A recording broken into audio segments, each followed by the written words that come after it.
I am up and down.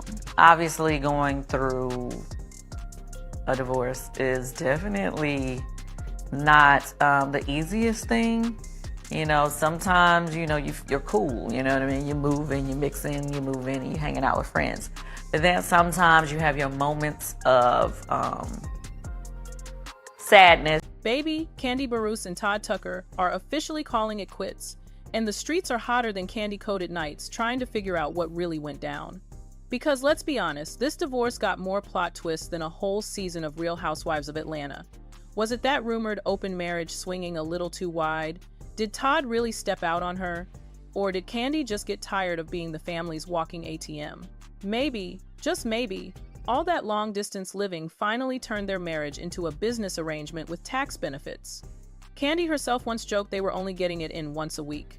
Once a week? Girl, that's not a marriage, that's a gym membership you keep forgetting to cancel. And you know, Mama Joyce been lurking in the background like a reality TV villain waiting for her "I told you so" moment. Now, music, we all know Mama Joyce and Todd Tucker have never been the poster pair for in-laws of the year. Folks are whispering that Mama Joyce might be the real reason behind this breakup because, honey, she dragged Todd through fire, salt, and back again music. But is she really the one who broke that marriage? Was it the lifestyle, the distance, the money, or the whispers of cheating?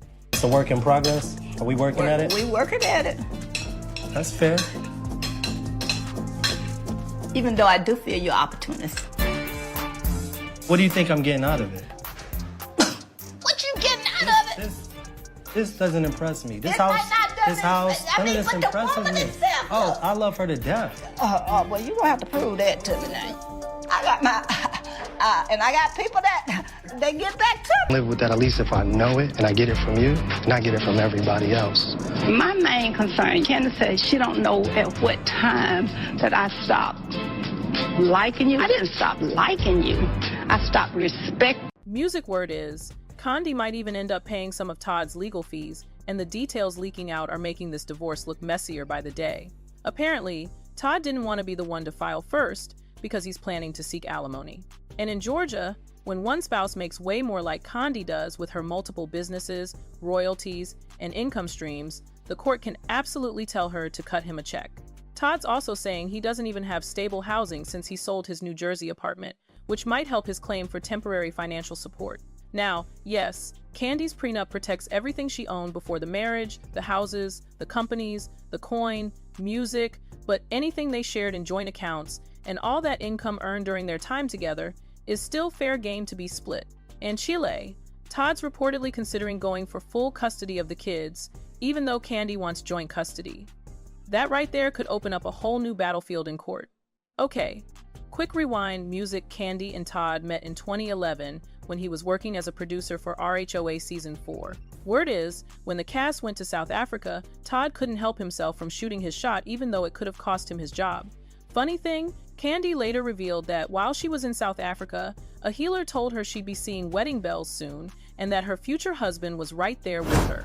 Just say, no matter what Todd and I are going through, we are parents together, we are co-parenting together, we have beautiful children together, so we are trying to make this transition as smooth as it can possibly be for our.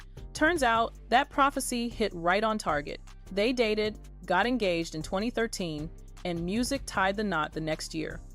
But now, after deep thought and prayer, Kandi says she's made peace with moving forward with a divorce. She told everyone this was one of the hardest and most emotional decisions of her life, but she's focusing on her peace, her kids, and co-parenting with respect.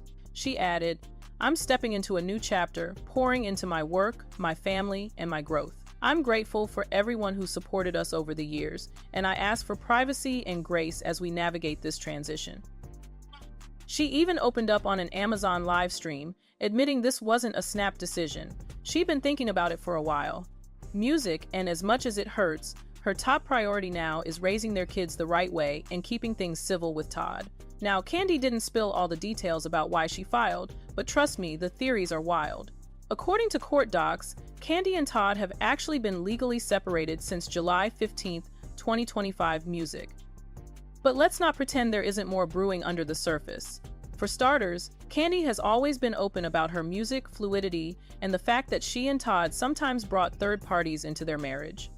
On her show, Kandi Coded Nights, she even confirmed that they still had the occasional threesome, the last one just 6 months ago, music. A lot of fans think that kind of arrangement might have blurred too many lines and stirred up some chaos in the marriage. In Chile, the internet had theories. Some fans swear that actress Fatim Alfred was their third, since Kandi and Todd were seen hanging with her all the time, on trips, holidays, you name it. Now, I'm not saying Fatim was the reason, but plenty of people believe those open marriage vibes might have pushed things past the breaking point. Others say the real problem was that both of them were working non-stop, constantly in different states, which drained the romance right out. Remember, other artists that are hits. Like who? Give us some. Destiny's Okay, Child. Destiny's Child, Mariah Carey, Alicia Keys, TLC, NSYNC. I mean, are you kidding? What's your favorite song that you ever wrote? That's a tough one. I mean, I have a lot of them that I love. I mean, I guess No Scrubs is the one that keeps on giving. Yeah, because sure even does. with No Scrubs, it played off into Ed Sheeran's song "Shape of You," which made me a right on. Kandi herself once said they were doing long distance and only seeing each other once a week music. Then there's Mama Joyce. Oh, she had to be part of this. She's been calling Todd an opportunist since day one. There was even that time she marched into Phaedra Parks' office to complain that out of everyone her daughter could have dated, Phaedra introduced her to one of the workers. Ouch. The thing is, music. When Kandi Burruss joined Real Housewives of Atlanta in season 2, she wasn't some struggling artist chasing a paycheck. She had already made her mark, won a Grammy for writing TLC's iconic No Scrubs, and penned hits for Destiny's Child and Mariah Carey music. So, when her friend and hairstylist Derek told her the producers were hunting for a new cast member, Kandi was like, sure, why not? I'll just go have fun. Music. She didn't need that show, she brought her own empire with her. And according to Mama Joyce, that's exactly why Todd married her, for the comfort, the fame, the money. Even though Todd did put in work over the years, helping to build the Burruss Tucker brand from Old Lady Gang to Blaze Steak and Seafood to their Broadway production company that helped launch The Piano Lesson with Denzel Washington, Mama Joyce never changed her tune. She kept calling him cheap, saying he didn't like to spend money on Kandi. Before their wedding, Joyce and Kandi even had a blow-up fight because Todd refused to sign the prenup. That one clause, the one saying he'd have 30 days to move out if they ever split, had him fuming. Music, and Mama Joyce took that as proof he was only in it for the coins. Considering Kandi was worth around $30 million and Todd was nowhere near that when they met, the prenup was always a big deal, music. But that fight convinced Mama Joyce she'd been right all along, that Todd just wanted access to Kandi's money. And the drama didn't stop there. One of Todd's exes, a woman named Ma, allegedly said Todd left her for Kandi and even called Kandi a trick because of her money.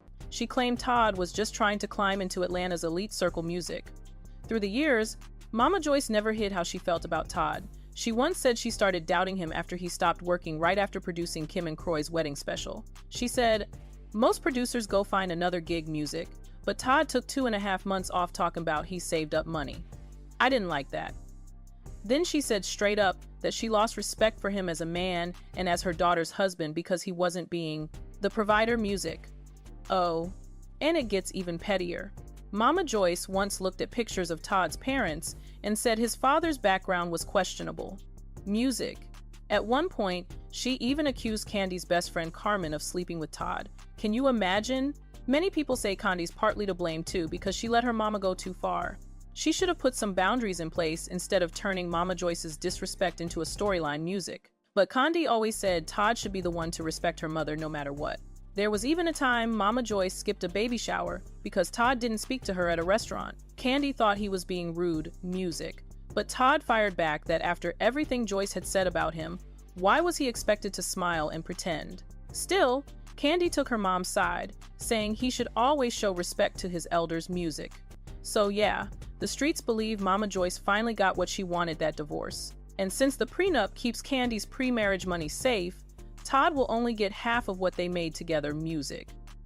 But in the end, their split doesn't feel like a simple divorce. It feels like the season finale we all saw coming, music. Whether it was the distance, the cash, the rumors, the dry bedroom schedule, or Mama Joyce's eternal side-eye, something cracked long before those papers did.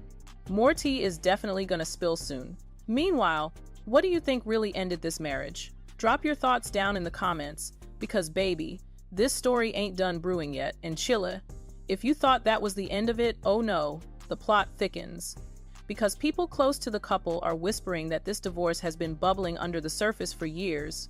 They just kept the smiles on for the cameras, pretending everything was fine while their connection slowly faded behind closed doors. Some even say that the only thing holding them together was the brand, the Burris Tucker name, and once the cameras stopped rolling, there was nothing left but silence. See, money can build a house, but it can't build peace. Candy's empire just kept growing: TV shows, restaurants, Broadway, music royalties, while Todd kept feeling like a side character in her success story. He wanted equal credit. But let's be real, Candy's shadow is huge, and every time Mama Joyce threw shade, it chipped away at whatever confidence he had left. Friends of Todd say he felt constantly disrespected, that even the staff at the restaurants treated him like Candy's husband instead of a boss. Meanwhile, Candy's friends claim Todd started acting distant, like he wanted out but didn't want to be the bad guy. That's probably why he didn't file first. It's not just about alimony, it's about image.